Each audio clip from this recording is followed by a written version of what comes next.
Panorama group, जो सोचता है वो करता है। नमस्कार, खबरें विद न्यूज हाट में आपका बहुत बहुत स्वागत है। मैं हूं सागर और मेरे साथ मौजूद हैं न्यूज हाट के सीनियर जर्नलिस्ट चंदन झा। नमस्कार सर। नमस्कार सागर जी। सर, बिहार के पॉलिटिकल कॉरिडोर में चर्चाएं बहुत सारी चल रही हैं, लेकिन कुछ खास खबरें आज हम अपने दर्शकों के लिए लेकर आए हैं। सबसे पहला और अहम जो खबर है जिस पर हम लोग चर्चा करेंगे सर, वो तेजस्वी यादव से जुड़ा हुआ है और मंगल पांडे जी से जुड़ा हुआ है। चूंकि तेजस्वी यादव भी पहले स्वास्थ्य मंत्री रह चुके हैं, तो अब उन्होंने मंगल पांडे पर तंज कस दिया है, स्वास्थ्य व्यवस्था पर सवाल उठा दिया है बिहार के। क्या कहेंगे, क्या अपडेट है? देखिए, तेजस्वी यादव ने बहुत बड़ी बात कही है मंगल पांडे को लेकर और एक बड़ा खुलासा भी किया है, वह भी बताएंगे। लेकिन उससे पहले उन्होंने जो सवाल उठाए हैं तेजस्वी यादव ने, बिहार के जो स्वास्थ्य व्यवस्था पर जो उन्होंने तंज कसा है, नीतीश कुमार पर जो तंज कसा है, पहले उसको समझिए और मामला क्या है यह समझिए। मामला बहुत ही गंभीर मामला है और गंभीर हम इसलिए कह रहे हैं कि पटना के एनएमसीएच में एक मरीज आए थे जिनका एक पैर पहले से कटा हुआ था, दूसरा पैर जो है गैंग्रीन की वजह से एक पैर पहले कट गया था, दूसरा पैर भी शून्य होने लगा था और फ्रैक्चर भी था। इस वजह से इलाज के लिए आए थे और जो हड्डी विभाग है उसमें उनको भर्ती कराया गया था। लेकिन देखिए वहाँ होता क्या है, होता यह है कि चूहा जो है उनके सभी उंगलियों को कुतर देता है, पैर की उंगलियों को चूहा कुतर देता है। सुबह उस मरीज को एहसास होता है कि कुछ मेरे साथ हुआ है, क्योंकि बेड पर धब्बे थे, खून गिरे हुए थे।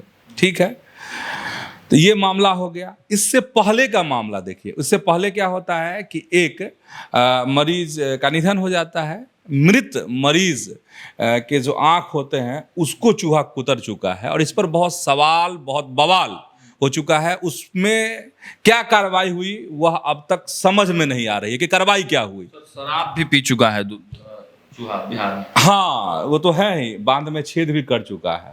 आज आरजेडी के ही सांसद है मनोज झा, इस पर तंज भी कसे हैं। लेकिन हम अहम बात पर आ रहे हैं। तेजस्वी यादव क्या कह रहे हैं? तेजस्वी यादव को क्या कहे, मलाल छूट रहा है कि देखिए हम जब स्वास्थ्य मंत्री थे तो किस तरीके से हमने चीज़ों को सजाया था, संवारा था, स्वास्थ्य बेहतर हो, स्वास्थ्य सुविधा यहाँ पर बिहार में, उसके लिए हमने बड़ी जो है जतन हमने किए थे, हमने बहुत कोशिश की थी और चीज़ें पटरी पर आने लगी थी। लेकिन जब से मंगल पांडे स्वास्थ्य मंत्री बने हैं फिर से, तब से देख लीजिए कि क्या हाल है। चूहा पैर कुतर दे रहा है, कितनी संवेदनहीन जो है मंत्री हैं और स्वास्थ्य व्यवस्था है, एनएमसीएच कैसे बदहाल है। और उनका कहना है कि एनएमसीएच ही नहीं, पूरे स्वास्थ्य व्यवस्था जो है बिहार की वह पटरी से उतर चुकी है। हमने जो भी खड़ा किया था वो सब बेकार चला गया, सबको मंगल पांडे ने जो है तबाह कर दिया है। यह उनका मूल यह कहना था। ठीक है, मामला भी हम दर्शक को समझा दिए, तेजस्वी यादव की बात भी हम कह दिए। तेजस्वी यादव एक बड़ी बात कह रहे हैं मंगल पांडे को लेकर, बड़ा खुलासा किया है तेजस्वी यादव ने। क्या कह रहे हैं बताते हैं आपको।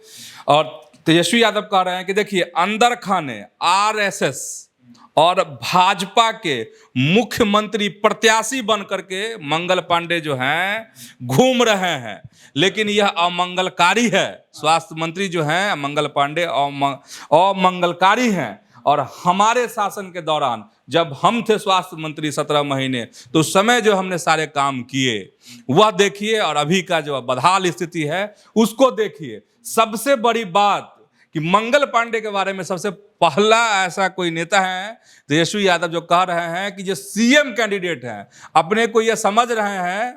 अब ये हो सकता है तंज हो या कुछ, सागर जी, यह भी हो सकता है कि तेजस्वी यादव बड़े नेता है ना, विपक्ष के नेता हैं, तो उनके पास ऐसा कोई इनपुट हो, बड़ा इनपुट भी हो उनके पास। कह रहे हैं कि देखिए ये आरएसएस और भाजपा के अंदर खाने के जो है सीएम कैंडिडेट हैं, अंदर खाने के सीएम कैंडिडेट हैं, इसीलिए जो है एकदम चलते हैं अहंकारी। और इनका मिजाज जो है मंगल पांडे का ये है। तो यही हम कह रहे थे कि ये बड़ा खुलासा किया है तेजस्वी यादव ने मंगल पांडे को लेकर। मेरा सवाल है, क्या जिस प्रकार भाजपा भाई और भाई में लड़वाने का खेल शुरू की थी, क्या उसी के पलटवार में अब तेजस्वी सम्राट और मंगल पांडे के बीच में लड़ाई लगवा रहे हैं, या नीतीश कुमार और मंगल पांडे के बीच में? कह सकते हैं, तो सियासत में सब आरी तिरछी चालें तो चली ही जाती है। लेकिन एक चीज है, बीजेपी में भी बहुत आदमी सोच रहे हैं ना, जब मौका आएगा तो हम ही है।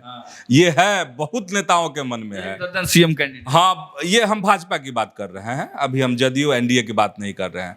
भाजपा में बहुत हैं नेता जिनके अंदर में लड्डू फूट रहा है कि हम ही तो सीएम कैंडिडेट है, और कहाँ कोई है। लेकिन ऐसा नहीं है, जब मौका आएगा तो कुछ नया देखने को मिल सकता है। जिस प्रकार दिल्ली का उदाहरण है, राजस्थान का उदाहरण है, मध्य प्रदेश का उदाहरण है, तो भाजपा ऐसी पार्टी है सर, वैसा कल्चर है भाजपा में, कोई भी सपना देख सकता है, कोई बड़ी बात नहीं। हाँ, सपना देख सकता है, लेकिन सबका पूरा थोड़ी ना होगा। सपना तो किसी एक का ही पूरा होगा ना। और ये भी तो बड़ी बात है ना सर, राजद में तो ऐसा कोई सपना नहीं देख सकता है, कांग्रेस में ऐसा कोई सपना नहीं देख सकता है। नहीं, कांग्रेस में देख सकता है, कांग्रेस में हाँ, लेकिन राजद में नहीं देख सकता है, ये है। हाँ, चलिए, इस पर हम लोग बाद में किसी दिन विशेष चर्चा करेंगे। अगले खबर की तरफ चलते हैं सर। एक और बड़ी पॉलिटिकल घटना हुई है कल, तेजस्वी यादव और चिराग पासवान के बीच मुलाकात हुई है, इसके पीछे क्या कहानी? देखिए, नवादा में शहीद मनीष कुमार के घर गए थे तेजस्वी यादव भी और चिराग पासवान भी। दोनों लोग इसलिए वहां गए थे कि परिवार का, परिजनों का जो हौसला अफजाई हो सके, उनको सांत्वना देने के लिए, ढांढस बांधने के लिए दोनों नेता वहां पहुंचे थे। और एक नेता निकलते हैं और दूसरे नेता प्रवेश करते हैं। इसी दरमियान चंद सेकंड की मुलाकात हुई है तेजस्वी यादव में और चिराग पासवान में, और ये करीब 7 सेकंड बताया जा रहा है कि 7 सेकंड की यह मुलाकात है। लेकिन इसी 7 सेकंड में चिराग पासवान और तेजस्वी यादव के बीच में बात भी हो गई है। देखिए, अब 7 सेकंड में क्या बात हुई होगी, एकदम यस या नो इसी तरह की बात होगी ना, एकदम ऑब्जेक्टिव बात हुई होगी। विस्तार से 7 सेकंड में आप क्या कह लीजिएगा, तो ये है। और एक और तार इससे जुड़ रहा है। सागर, आप कुछ कहना चाह रहे हैं, कहिए। वही उसी तार की तरफ मेरा मतलब ध्यान है कि एक तो उसी दिन थोड़ी देर पहले चिराग पासवान पटना में एक बयान देते हैं, लालू प्रसाद यादव की बड़ाई एक तरह से वो करते हैं, और मुलाकात होना, तो क्या ये मात्र संयोग है या फिर एक प्रयोग है जिससे सीट शेयरिंग में मदद मिल सके? हाँ, ये गंभीर सवाल है। सवाल नहीं, गंभीर है। ये गंभीर इसलिए है क्योंकि लालू प्रसाद की उन्होंने तारीफ की पटना में, और नवादा में उनकी मुलाकात हो गई, और सेकंड की ही मुलाकात। सर, केंद्रीय मंत्री हैं और नेता प्रतिपक्ष हैं, पहले से कार्यक्रम तय होंगे। क्या जानबूझकर ऐसा प्लान किया गया कि दोनों नेताओं की एक साथ मुलाकात हो जाए? हो सकता है, फिर भी हम इसको संयोग मान लेते हैं। लेकिन लालू प्रसाद की उन्होंने तारीफ की, चूंकि सवाल था लालू प्रसाद को लेकर, तो उन्होंने कहा कि लालू प्रसाद, मैं सम्मानपूर्वक बातें कही। देखिए, इससे पहले भी लोकसभा चुनाव के दौरान में जब चिराग पासवान की मां को लेकर जो कहे गए थे सब, हाँ, चर्चा करने का भी मन नहीं करता ऐसे विषय पर, लेकिन आ गया है तो उस विषय, तो उस समय में भी चिराग पासवान ने क्या कहा था, चूंकि राजद के एक कार्यकर्ता ने तेजस्वी यादव मंच पर भाषण दे रहे थे, उसी वक्त में कुछ कह दिया था, और इसके बाद चिराग पासवान ने बहुत कहे कि सधे हुए शब्दों में कहा था कि अगर मेरे सामने कोई कार्यकर्ता या कोई भी व्यक्ति इस तरह की भाषा शब्द का इस्तेमाल करता तो हम वहीं पे विरोध जताते, हम उसका प्रतिकार करते। लेकिन तेजस्वी यादव ने नहीं किया। तो चिराग पासवान की अपनी एक शैली है, वह सबसे सम्मानपूर्वक बातचीत करते हैं, और लालू प्रसाद के प्रति अपना एक अलग आदर भाव है, नीतीश कुमार के प्रति। सियासी चीज़ों को अगर छोड़ दें, क्योंकि देखते हैं कल की ही तस्वीर थी ना, एकदम मुस्कुराती हुई तस्वीर मुख्यमंत्री नीतीश कुमार के साथ, तो चिराग पासवान का अपना एक कटसी मेंटेन स्टाइल है, और होना भी चाहिए। कटसी मेंटेन, देखिए, सियासत अलग जगह, राजनीति अलग, लेकिन कटसी मेंटेन करना चाहिए, तो वो चीज़ चिराग पासवान में है। अब ये संयोग की बात कह रहे हैं, तो हो सकता है कि यह संयोग नहीं हो, कुछ हो इसके पीछे, लेकिन अगर व्यक्तिगत रूप से हम कहें तो ऐसा कुछ भी नहीं है। और देखिए, खबरें उड़ाई जा रही है, खबरें चलाई जा रही है कि प्रशांत किशोर, खबरें क्या कैसे नैरेटिव गढ़ा गया अभी कुछ दिन पहले कि चले जाएंगे चिराग पासवान प्रशांत किशोर के साथ, इस तरह की खबरें चली ना। तो ये खबरें जो क्या है समझ रहे हैं, ये नैरेटिव गढ़े जाते हैं। कुछ लोग हैं जो गढ़ते हैं नैरेटिव कि नहीं इसके साथ वो चले जाएंगे, उसके साथ वो चले जाएंगे, या नैरेटिव गढ़ने की कोशिश होती है। और आपको मजेदार बात बताते हैं कि हम जनसुराज का ही आप बात करते हैं, प्रशांत किशोर की बात करते हैं और चिराग पासवान की। प्रशांत किशोर के पास क्या है? कुछ नहीं है, ना एक सांसद है, ना एक विधायक है, कोई है? कुछ नहीं ना है। और चिराग पासवान के पास देख लीजिए 5-5 सांसद, प्रतिष्ठा देख लीजिए, केंद्रीय मंत्री हैं। तो आखिर क्यों जाएंगे प्रशांत के साथ? अनुमान है मोदी डायरेक्ट, मतलब इतना अच्छा बॉन्डिंग है, केमिस्ट्री है दोनों के बीच, बहुत अच्छे संबंध है, क्यों जाएंगे? सवाल ही नहीं है। ये लाइनें गढ़ी जाती हैं, एक अलग ट्रैक दिया जाता है, गढ़वाई जाती हैं। उसी तरीके से यह जो मुलाकात है इसको बिगड़ने की कोशिश हो रही है कि देखिए वहाँ तारीफ किए, यहाँ मिल लिए, अब ये हो जाएगा, अब चीज़ें बदल जाएंगी, ये हो जाएगा। और गढ़वाई जाति में यह भी कि इसको प्रेशर पॉलिटिक्स भी कह सकते हैं, क्योंकि चुनाव नज़दीक है और सीट का भी मामला है, तो यह भी हो सकता है। कुछ गढ़ने वाले पत्रकारों की धुलाई भी शुरू है। चलिए इन सब चीजों पे हम लोग बात नहीं करते हैं, हम लोग सिर्फ खबर पे बात करेंगे। चलिए आगे बढ़ते हैं, अब थोड़ा कांग्रेस से भी कुछ खबर ले लेते हैं सर। हाँ। कांग्रेस के प्रदेश अध्यक्ष हैं राजेश राम, उन्होंने सरेंडर कर दिया है, क्या अपडेट है सर? देखिए सरेंडर करने का मतलब यह है, एक खास अखबार को उन्होंने इंटरव्यू दिया है राजेश राम ने, और उनसे बहुत तरह के सवाल हुए हैं बिहार की राजनीति को लेकर, कांग्रेस की रणनीति को लेकर, चुनाव को लेकर। तो उसी में एक सवाल है, और सवाल यही है कि 70 सीट पिछली बार मिली थी, 19 सीट पर कांग्रेस को, बिहार कांग्रेस को जीत मिली, और कहा गया और कई दफे तेजस्वी की तरफ से, आरजेडी की तरफ से यह कहा गया कि सबसे अगर कमजोर कोई है तो कांग्रेस है। इसके बाद देख रहे हैं नाक भौं जो है आरजेडी की तरफ से सिकोरा जा रहा है। जैसे ही हुआ कि हमको फिर उतनी ही सीट चाहिए इस बार, तो लाइन लेंथ गड़बड़ाने लगा, प्रदेश अध्यक्ष बदल गए, प्रदेश के प्रभारी बदल गए, कांग्रेस में पता नहीं क्या क्या हो गया, धराधर। अब देख तो इस पे जो उन्होंने कहा है इंटरव्यू में, वह मार्केबल बात है, ध्यान योग्य गौरतलब बात है कि बिहार कांग्रेस के हाथ में कुछ भी नहीं, जो है आला कमान के हाथ में है। मतलब सब कुछ दिल्ली से राहुल गांधी करेंगे, मल्लिकार्जुन खड़गे, सोनिया गांधी तय करेंगी। बिहार कांग्रेस सिर्फ तमाशा देखेगी, सब प्यादे हैं यहाँ पर। खुद राजेश राम ने यह बात कही है। ये मतलब ये खलने वाली बात है। इसमें नया क्या है? कांग्रेस में ये तो होता है, भाजपा में भी जो नेशनल पार्टियां हैं उसमें तो यही होता है। अरे होता तो बहुत कुछ है सागर जी, तो आप नहीं, आप अगर हाँ आप कहिएगा तो ये ठीक है। राजेश राम की अपनी जो समझ है, अपने समझ के अनुसार ही ना जवाब दिए होंगे। नहीं, चलिए दूसरे सवाल पे चलिए आगे बढ़ते हैं सर। अब बिहार में अगर देखा जाए थोड़ा सा पॉलिटिक्स से हटके, तो 12 IAS अधिकारियों का ट्रांसफर कर दिया गया है। कुछ लोग इसे प्रधानमंत्री नरेंद्र मोदी के कार्यक्रम से भी देख रहे हैं कि उनके आने से पहले, तो क्या आपको क्या लगता है सर इसमें क्या अपडेट्स है आपके पास? हाँ, एक पहलू यह भी हो सकता है कि पीएम मोदी 29 मई को बिहार आ रहे हैं, पटना में वह रुकेंगे, इसके बाद 30 तारीख को विक्रमगंज में उनकी सभा होनी है। तो यह भी एक हो सकता है कि शासन प्रशासन को चुस्त दुरुस्त किया जाए। और यह भी है चूंकि चुनाव होना है, विधानसभा चुनाव होना है, तो उसको लेकर के भी जो ट्रांसफ़र का दौर है, ये कहने की बात नहीं है, ये अंडरस्टूड चीज़ है। सब लोग समझ रहे हैं, जिनका ट्रांसफ़र हुआ वह भी समझ रहे हैं, और जो आम दर्शक हैं वह भी समझ रहे हैं कि क्यों ट्रांसफ़र पोस्टिंग किए जाते हैं। देखिए, जो ट्रांसफ़र पोस्टिंग हुए हैं उसमें 12 IAS अधिकारी शामिल हैं, और इसके बाद बिहार प्रशासनिक सेवा के 36 अधिकारियों का तबादला हुआ है।